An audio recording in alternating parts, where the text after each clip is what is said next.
Shakira Umutoni ndabashuhuje muri charge d'affaires muri ambassade y'u Rwanda muri Canada. Nagira ngo mbabaze uko igikorwa mumazemo iminsi igikorwa mwise Rwanda Women Convention cyagenze, ibiganiro byahabereye, mutubwiye muri make ku buryo umunyarwanda utaruhari yumva uko byagenze nk'uwari uhibereye. Muraho neza bwana Aimable Karirima, murakoze cyane kuri iki kiganiro mwifuje ko tugirana. Nibyo koko twagize ihuriro ry'abanyarwanda baba hano muri Canada twise Rwanda Women Convention. Hakaba harabaye igihe kinini cyane cyo kwitegura iyo gahunda. Bikaba byaratangiye urebye mu kwezi kwa gatatu gushize, igihe twashaka kwizihiriza hamwe umunsi mpuzamahanga w'abagore. Ariko noneho abanyarwanda hano muri Canada tuza kujya inama, dusanga dukeneye yuko bitaba gusa kwizihiza umunsi, ahubwo tubonereho umwanya wo guhuza imiryango y'abanyarwanda kugira ngo by'umwihariko tuganire ku kibazo kijyanye n'imiryango y'abanyarwanda ahangaha muri Canada. Nuko rero twatangiye kubitegura, High Commission yacu dufatanyije n'inzego zitandukanye z'abanyarwanda baba hano muri Canada. Noneho tuzaguhitamo iki gikorwa kuzagikora kuri uriya munsi ku matariki ya 16 na 17 Nzeri. Ariko noneho tuzagusanga ko kubikora twenyine bidahagije, ahubwo dukwiye gusaba yuko no mu buyobozi bwo mu Rwanda batwohereza abayobozi batandukanye kugira ngo baze kwifatanya natwe. Tukaba twishimiye cyane yuko umuyobozi mukuru w'u Rwanda nyakubahwa Perezida Paul Kagame yabyakiriye neza, kubera ukuntu ahoza abanyarwanda ku mutima we, agasanga ibiganiro bigiye kuganira ku munyarwanda, ku miryango y'abanyarwanda iba mu mahanga ari ikintu cy'akamaro cyane. Ahitamo kutwohereza abayobozi bakuru bahagarariwe na nyakubahwa Louise Mushikiwabo, Minisitiri w'Ububanyi n'Amahanga, aherekejwe na Minisitiri Diane Gashumba, Minisitiri wa Gender n'umuryango. Hanyuma rero baza banaherekejwe n'intumwa za rubanda eshatu, harimo Honorable John Rukumbura, harimo Honorable Jean-Marie Vianney Gatabazi, harimo na Honorable Marie Rose Mureshankwano. Ubwo rero ibyo byatumye tugira ibihe byiza cyane, kubera ko abanyarwanda bagize umwanya wo kuganira, ariko noneho tugira n'umwanya wo kumva abayobozi bavuye mu Rwanda. Noneho ibiganiro bigenda neza cyane, abantu bagira umwanya wo kwisanzura, tugira ariko n'umwanya wo kugira umuganura ubwa mbere muri Canada, aho batuganiriye ku bijyanye n'umuganura. Hanyuma rero tugira n'igitaramo cyiza cyane, abahanzi b'abanyarwanda baba hano muri Canada baradutaramira rero, hanyuma umunsi wacu ugenda neza cyane. Mu biganiro mwagize haba hagati y'abayobozi n'abanyarwanda baho ngaho muri Canada, niki kintu cyagarutsweho cyane? Urebye ubwa mbere abantu benshi wasangaga bishimiye aho igihugu cy'u Rwanda gihagaze ubu ngubu mu rwego rwo guteza imbere umutegarugori. Umubare w'abanyarwandakazi bari mu nteko ni kimwe mu bintu byagiye bigaruka cyane, aho byasubiwemo yuko abategarugori bafite imyanya 64% mu nteko ishinga amategeko.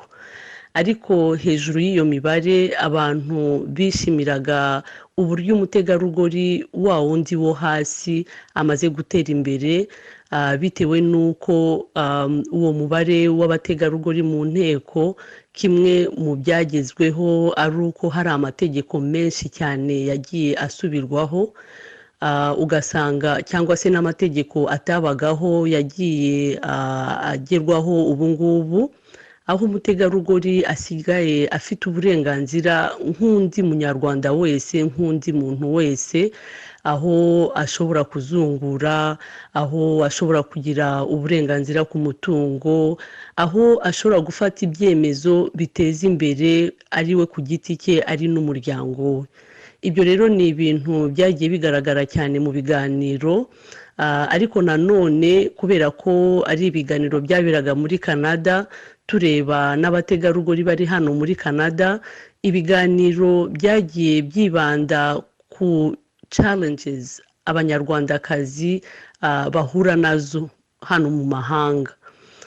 Niko ibiganiro twahereyeho byagiye bigaragaza nk'abategarugori benshi baba baje muri aya mahanga baturutse kure, bakagera ahangaha ubwa mbere batazi igihugu bajemo uko giteye, batazi uburyo bashobora kugira gahunda zabo zo kubateza imbere, nko kwiga, nko kugira umutungo, nko kwiteza imbere.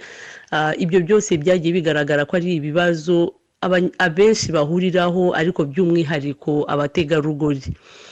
Icyiza rero cyaturutse mu biganiro ni uko twagiye twumva inararibonye banyuze muri ibyo bibazo byose, ariko bakavuga bati noneho harageze yuko abaza nonaha, abavukira ahangaha bo batazanyura mu bibazo twebwe twanyuzemo. Noneho hakabamo kujya inama kugira ngo abana bavukira ahangaha, kugira ngo urubyiruko ruza muri ibi bihugu batazagenda bagwa mu mitego abandi bababanjirije mbere bagiye bagwamo, ahubwo hakabamo uburyo bwo gufatanya nk'umuryango nyarwanda uri mu mahanga, kugira ngo abantu bamenye uburyo bifata muri ibi bihugu, kugira ngo abantu bagire amakuru y'ukuntu ibintu bigenda, kuko kimwe mu bintu byagiye bigaragara ni uko abantu bicwa no kutamenya. So ibiganiro byinshi rero byagiye bigaruka kuri icyo kintu. Twagize n'igihe cyo kuganira n'urubyiruko, bagize umwanya uhagije mu biganiro, noneho nabo bakatuganirira nk'urubyiruko rw'abanyarwanda bari hano mu mahanga. Ikintu kimwe cyagaragaye ni uko dufite urubyiruko rukunda igihugu cyane.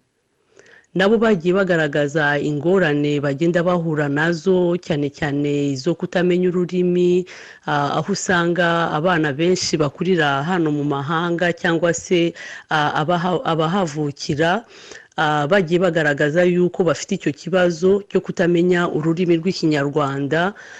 Bamwe bakavuga yuko bagenda bagakurana n'abantu batari abanyarwanda, bityo bakagenda bibagirwa buhoro buhoro umuco wabo wa kinyarwanda.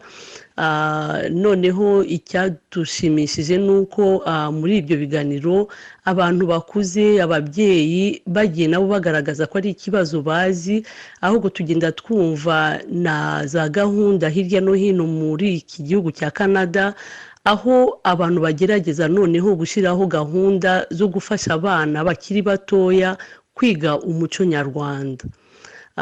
Nk'uko nabivuze kare, nko mu gitaramo abadutaramiye ni abana b'abanyarwanda baririmba ikinyarwanda, bakunda u Rwanda, baririmba ibyiza by'u Rwanda. So ibyo biganiro rero ugasanga ari ikintu cyari gikwiye cyane kugira ngo nk'umuryango nyarwanda tugire umwanya wo kuganira kuri izo ngorane zose duhura nazo nk'abanyarwandakazi, nk'abanyarwanda, nk'imiryango nyarwanda, noneho turebe ukuntu ibibazo bigenda bigaragara hirya no hino byakemuka. Icyiza nanone ni uko abo bayobozi batugendereye bagiye baduha ingero zifatitse z'ibikorerwa mu Rwanda, bimwe usanga waheraho kugira ngo utunganye ibikorerwa ahangaha muri Canada, ariko nabo bagenda bumva bimwe bikorwa n'abanyarwanda baba hano mu mahanga, bakumva ko ari byiza, nabo bagenda kuganiriza abanyarwanda mu Rwanda kugira ngo nabo bazabihereho bagende batera imbere kurushaho. Mu ijambo nyamukuru twagejejeho n'umushyitsi mukuru wacu nyakubahwa Louise Mushikiwabo, mu by'ukuri abanyarwanda barishimye cyane kubera ko yatuganiriye ku nsanganyamatsiko y'umunsi. Mu cyongereza twabyise different path one direction. Ngereranyije mu kinyarwanda umuntu yavuga ati inzira nyinshi zitandukanye zigana ahantu hamwe. Mu ijambo rye rero nyakubahwa minisitiri yagerageje kutuganirira ku bintu bitandukanye biri kubera mu gihugu ubu ngubu, mu rwego rw'ubukungu, mu rwego rw'iterambere, mu rwego rw'ububanyi n'amahanga.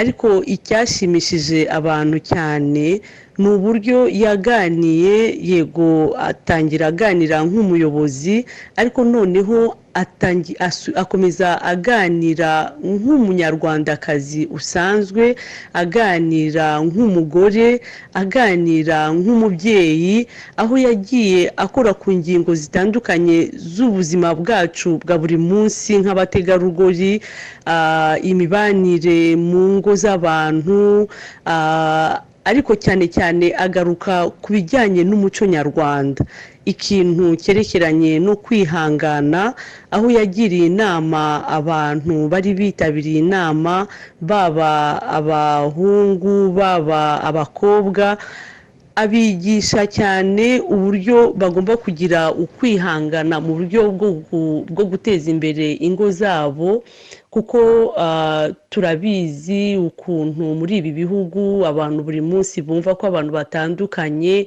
Ati rero igihe cyose haje akabazo gatoya mu rugo, ntabwo ikintu kigomba gukorwa ari uguhitamo gutandukana, ahubwo abantu bagomba kugendera mu muco nyarwanda, aho batwigisha kumenya kwihanganira ibibazo bimwe na bimwe, kumenya gushaka ibisubizo aho kugira ngo mugende muheranwe n'ibibazo gusa.